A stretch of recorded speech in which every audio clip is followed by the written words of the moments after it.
आशा करता हूँ आप सब बहुत अच्छे होंगे। मेरा नाम है सिद्धांत अग्निहोत्री, स्टडी ग्लोस पे आपका बहुत बहुत स्वागत है। तो दोस्तों, क्या व्लादिमीर पुतिन हमला कर देंगे न्यूक्लियर वेपन से? ये काफ़ी बात चल रही है। तो मैं आज आपको 3 पॉइंट्स बताऊंगा। अभी मैं एक बीबीसी का आर्टिकल पढ़ रहा था, उसमें यही लिखा था कि देखिए, रशिया ने तो व्लादिमीर पुतिन इनफैक्ट ये बोला है कि अगर आप ऐसे ही मदद करते रहे यूक्रेन की, वेस्ट जो है ऐसे मदद करता रहा, तो हम जो है वो छोड़ेंगे नहीं और हम ऐसा कुछ करेंगे जो इतिहास ने कभी नहीं देखा होगा। जाहिर सी बात है, न्यूक्लियर वेपन की बात थी। न्यूक्लियर डॉक्ट्रिन भी चेंज की है यहाँ पे। टैक्टिकल न्यूक्लियर जो वेपन्स है वो भी डिप्लॉय किए हुए हैं। और सबसे बड़ी बात देखिए, डिसीजन क्या है रशिया का। सबसे पहली बात तो रशिया ने कहा है कि जो हमारी यूक्रेन की 4 टेरिटरी है वो हमारी है, कर्स्क रीजन हमारा है, हम ऑफेंसिव करने के लिए तैयार हैं अपने सोल्जर्स के साथ। तो यूक्रेन ने क्या किया? मिसाइल मारी। बदले में रशिया ने भी अपनी न्यूक्लियर डॉक्ट्रिन बदली और रशिया ने फिर उससे बड़ी मिसाइल मार दी। तो अब खतरा तो बहुत ज्यादा। भी कल की दोस्तों न्यूज है, यहां पे रशिया ने साफ साफ बोला है कि हम पूरे यूरोप को उड़ा देंगे न्यूक्लियर वेपन से। यहां वार्निंग दी है। और यूके ने तो यह बोल दिया है कि हम अपने सिपाही उतार देंगे। तो सिचुएशन बहुत ज्यादा खराब है। एक एक्सपर्ट कह रहे हैं कि भाई वर्ल्ड वॉर 3 ऑलरेडी हो चुका है। एक एक्सपर्ट कह रहे हैं कि जो व्लादिमीर पुतिन न्यूक्लियर की बात कर रहे हैं वो बहुत ही इमोशनल आदमी है ना। और जो ये इन्होंने वॉर किया है वो भी एज एन इमोशन ही था। ठीक है, एक इमोशनल आदमी है, एज एन इमोशन था। लेकिन मुझे नहीं लगता व्लादिमीर पुतिन बहुत ही रैशनल और बहुत ही प्रैक्टिकल आदमी है। आप समझ रहे हो? तो इसी हिसाब यही चल रहा है। लेकिन यहाँ पे क्या वाकई में कोई न्यूक्लियर हमला होने वाला है? मैंने इस पर लेक्चर्स लिए और मैंने ये भी बताया कि भाई देखिए, न्यूक्लियर हमला होगा तो कोई बचेगा तो है नहीं। न्यूक्लियर वेपन तो खत्म ही कर देंगे सब। बात करेंगे। लेकिन दोस्तों बता दूं कि जो हमारा यूट्यूब का शानदार कोर्स है, ये आज आखिरी दिन है। हमने प्राइस ड्रॉप किया था, सो आज जो है इसकी सेल खत्म हो जाएगी। 400 रुपये का इस समय मिल रहा है। तो ये शानदार सेशन, अभी क्लासेस चल रही हैं। कल 7वां सेशन हुआ था, बहुत सारे बच्चों को इसका फायदा भी हो रहा है। तो अगर आप चाहते हैं आपका यूट्यूब या सोशल मीडिया बढ़े, तो आप हमारे ऐप को डाउनलोड कर सकते हैं, कोर्स को अवेल कर सकते हैं। ठीक है ना। और चाणक्य नीति तो क्लास है ही है, उसकी भी क्लास अभी थर्सडे को ही, कल तीसरी क्लास हुई थी।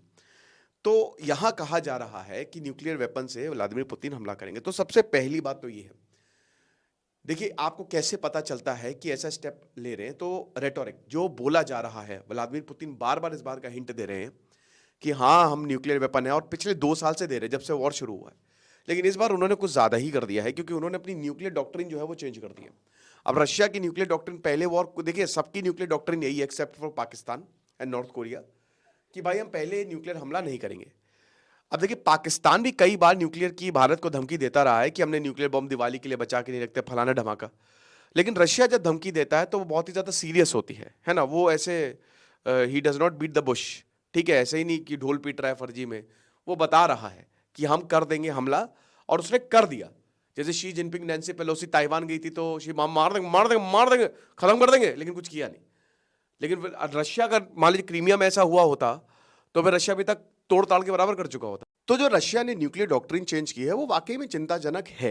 ठीक है, लेकिन अब सबसे बड़ी बात यह है कि क्या न्यूक्लियर हमला होगा? देखिए, जवाब है 99% तो है कि नहीं होगा।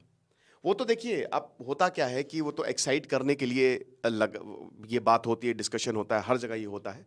लेकिन अगर आप प्रैक्टिकली देखो ना, तो बहुत मुश्किल है। क्यों? सबसे पहली बात तो फिर आप बोलेंगे सर व्लादिमीर पुतिन जो है वो इतना ज्यादा क्यों कह रहे हैं? तो मैं आपको बता देता हूं इसके रीजंस क्या है। तो सबसे पहला रीजन है ना, व्लादिमीर पुतिन बेसिकली ये एक प्रिवेंटिव मेजर है ना।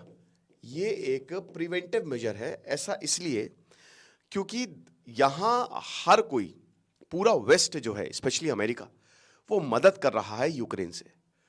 और यूक्रेन को मदद पहुंचाई जा रही है डिस्पाइट वो नेटो का मेंबर नहीं है। और इसी वजह से यूक्रेन अभी तक युद्ध में टिका हुआ है। तो रशिया को यह पता है कि प्रॉब्लम कभी भी आ सकती है। अब देखिए, यूक्रेन मिसाइल मार रहा है, क्या पता कल को कोई टैक्टिकल न्यूक्लियर वेपन जो है वो देश दे दें यूक्रेन को, फिर क्या करेंगे?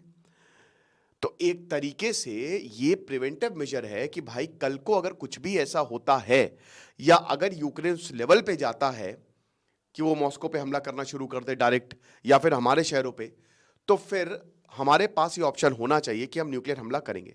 अब अगर होगा तो कितना बड़ा होगा? देखिए, वैसे तो वही बात है ना कि अगर न्यूक्लियर हमला होगा तो कुछ बचेगा तो है नहीं।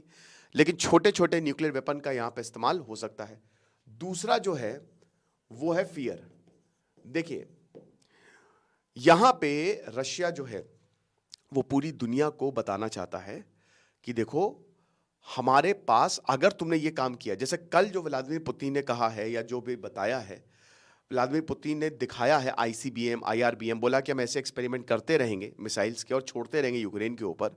तो ये पूरी दुनिया को ये दिखाया है कि भाई देखो, तुम खतरे में हो। यहां तक तो व्लादिमीर पुतिन ने ये तक बोल दिया ना कि तुम्हारी डिफेंस कैपेबिलिटीज पे हम हमला करेंगे, फैसिलिटीज पे तुम्हारी हमला करेंगे। तो ये बहुत बड़ा स्टेटमेंट है अपने ही आप में, क्योंकि यहां यूरोप लगातार मदद कर रहा है। तो एक तरीके से ये डर फैलाने के लिए भी है कि आप समझ जाइए। और सबसे इंपॉर्टेंट फैक्टर जो है ना, वो है डोनाल्ड ट्रंप।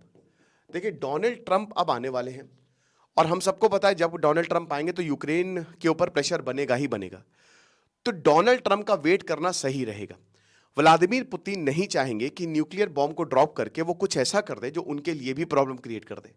भाई देखिए, अगर आप न्यूक्लियर से हमला करेंगे तो यहां फिर आपके ऊपर भी न्यूक्लियर हमला होगा। ऐसा तो है नहीं कि आप बच जाओगे, कुछ भी हो, लेकिन यहां पे देश करेंगे। हो सकता ना भी करे, बट होगा, ये रिटेलिएशन होगा, क्योंकि आज हर किसी के पास हथियार है न्यूक्लियर। ये 1945 नहीं है कि अमेरिका ने खाली न्यूक्लियर बॉम्ब बनाया था। वार्निंग दी थी जापान को, हिरोहितो को, बोला कि बेटा न्यूक्लियर बॉम्ब आ गया है, सरेंडर करो। नहीं करेंगे, जो बोलना है कर, जो करना है कर लो। उनको लगा भाई, क्योंकि इससे पहले कभी किसी ने न्यूक्लियर बॉम्ब देखा ही नहीं था, तो बस ऐसे ही सोच रहे थे कि है चलो मजाक कर रहा है अमेरिका। क्योंकि भाई जर्मनी ने सरेंडर कर दिया था, इटली ने सरेंडर कर दिया था, जापान लड़े जा रहा था, बल्कि हार के कगार पे था। उनका एटीट्यूड ही है।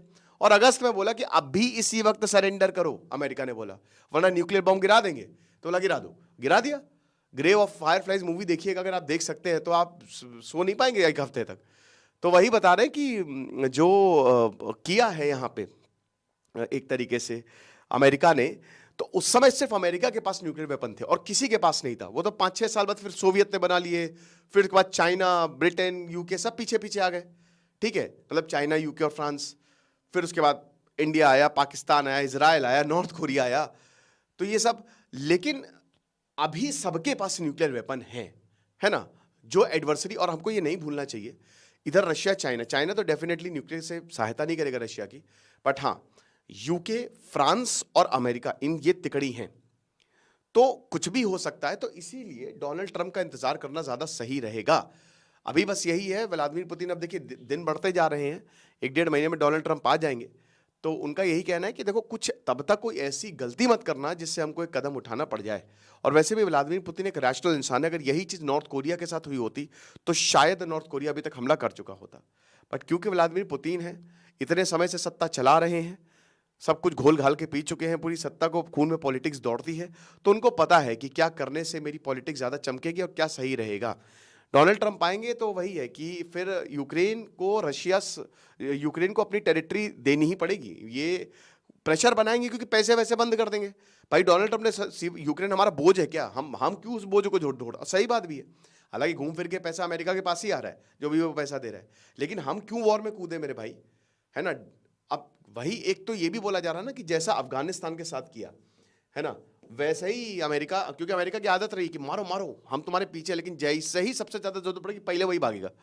तो जैसा अफगानिस्तान 20 साल उसको युद्ध में ढकेल के, खैर जरूरी भी था, तालिबान का रूल, और काफी अच्छा काम कर रहा था अमेरिका। 20 साल उन्होंने पूरा इलेक्शन करवाया, सब कुछ बढ़िया बढ़िया किया, लेकिन उसके बाद उन्होंने क्या किया कि 2021 में ऐसे भागे वो एक हफ्ते के अंदर अंदर कि क्या ही बताएं, कोई दिखा ही नहीं। तो कहीं यूक्रेन के साथ भी ऐसा ना कर दें। बट यह फर्क है क्योंकि अफगानिस्तान में जो फुट सोल्जर्स थे, जो इन्फेंट्री थी अमेरिका की, वो तैनात थी, लेकिन यूक्रेन को बाहर से मदद कर रहा है। तो मुझे नहीं लगता कि ऐसा कुछ होगा, क्योंकि भाई हथियार ही दे रहा है, तो कोई ऐसा तो नहीं कि सोल्जर्स तैनात है यहाँ पे यूक्रेन पर लड़ाई लड़ रहे हैं। तो ये यही बताता है कि एज सच न्यूक्लियर हमला तो नहीं होगा, पर खतरा हमेशा बना रहा है और यू नेवर नो कि कब क्या हो जाए, क्योंकि काफी ज्यादा अनसर्टेनिटी है। खुश रहिए, पढ़ते रहिए। देश से सिद्धांत अग्निहोत्री साइनिंग ऑफ। और जैसा कि हमने बताया कि हमारे कोर्स का लास्ट डे है, आज सेल खत्म करेंगे हम, मतलब ऑफर को, तो आप अवेल कर सकते। Thank you so much.